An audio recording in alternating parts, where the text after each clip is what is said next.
Hello दोस्तों। आज की कहानी है राजस्थान के भयानक जंगल का श्राप। राजस्थान की रेतली जमीन पर घने जंगल के बीच बसा था गांव आसा गांव। साल था 1996। सूरज ढलते ही गांव पर एक अजीब सन्नाटा छा जाता था।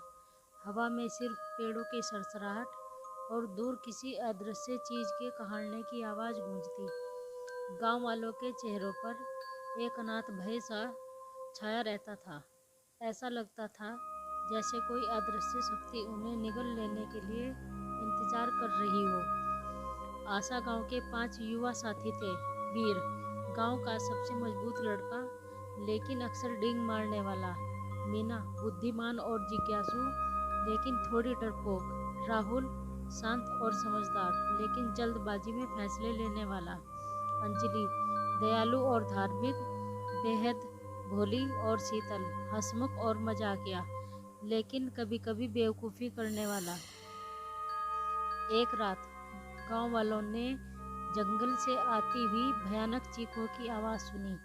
अगले दिन एक चरवाहे का शव जंगल के किनारे मिला। उसके शरीर पर अजीब निशान बने हुए थे। गांव में दहशत फैल गई। वीर अपनी बहादुरी साबित करने के लिए जंगल के रहस्य को सुलझाने का फैसला करता है। मीना जिज्ञासा से मारे बेचैन उसका साथ देने का फैसला करती है। राहुल तार्किक सोच रखते हुए वीर की डींग को रोकने के लिए साथ जाता है। अंजलि डर के मारे मना करती है, लेकिन शीतल वीर को अकेले जाने नहीं देने के लिए साथ जाने का फैसला करता है। पूरे चांद की रात पांचों दोस्त जंगल की ओर चल पड़े।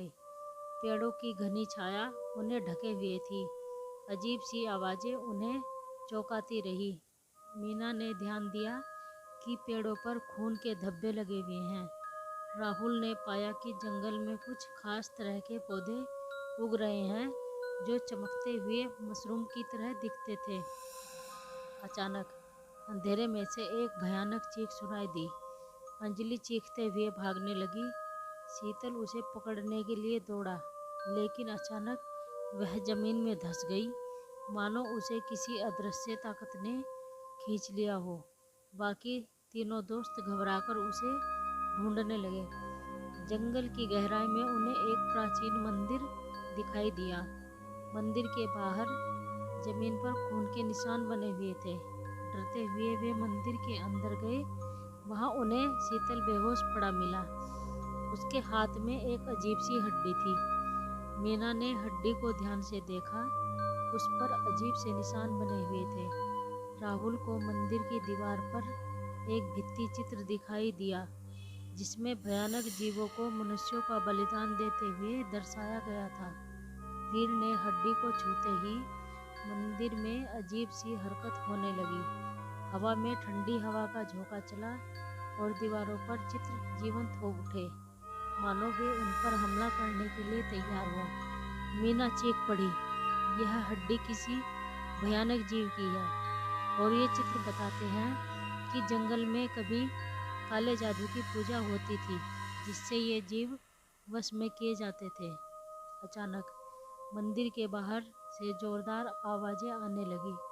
भयानक जीव दीवारों से निकलकर मंदिर की ओर बढ़ रहे थे। वीर ने अपनी ताकत से मंदिर का दरवाज़ा बंद कर दिया। राहुल ने शीतल को जगाने की कोशिश की, लेकिन वह बेहोश ही था।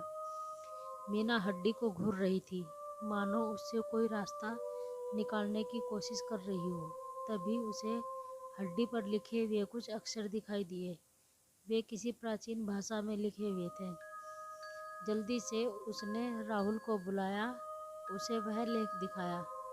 राहुल ने प्राचीन भाषा का थोड़ा बहुत ज्ञान हासिल किया हुआ था। उसने लेख का अनुवाद किया। यह हड्डी उस प्राणी के सरदार की है। इसे नष्ट करने से सभी जीव शक्तिहीन हो जाएंगे। एक उम्मीद की किरण जगी। वीर ने अपनी तलवार निकाली और हड्डी को तोड़ने के लिए आगे बढ़ा, लेकिन तभी दरवाज़ा टूट गया और भयानक जीव मंदिर में घुस आए। वे राक्षसों से भी ज़्यादा भयानक दिखते थे। उनके खौफनाक दांत और चमकती आंखें डर पैदा करने के लिए काफ़ी थी। वीर उनसे लड़ने के लिए तैयार हुआ, लेकिन उसकी तलवार उनके कठोर शरीर पर कोई असर नहीं कर रही थी। मीना ने सोचते हुए कहा, शायद इन्हें किसी खास चीज़ से ही नुकसान पहुंचाया जा सकता है। उसने जल्दी से मंदिर के आसपास देखा और उसकी नज़र में उग रहे चमकते हुए मशरूमों पर पड़ी। शायद यही रास्ता था। वह दौड़कर मंदिर से बाहर निकली और कुछ मशरूम इकट्ठा कर लाई। उसने उन्हें जीवों पर फेंकना शुरू किया। मशरूम जीवों के शरीर से चिपक गए और चमकने लगे। जीव चीखते हुए पीछे हटने लगे। मीना ने बाकी बचे हुए मशरूम जीवों पर फेंक दिए। जीव धीरे धीरे कमजोर होते गए और आखिरकार राख होकर गायब हो गए। मंदिर के अंदर वीर ने हड्डी को तोड़ दिया। एक तेज रोशनी निकली और मंदिर शांत हो गया। वे चारों थक कर मंदिर के बाहर गिर पड़े। शीतल भी होश में आ गया था, लेकिन उसे कुछ याद नहीं था। वे गांव वापस लौट आए।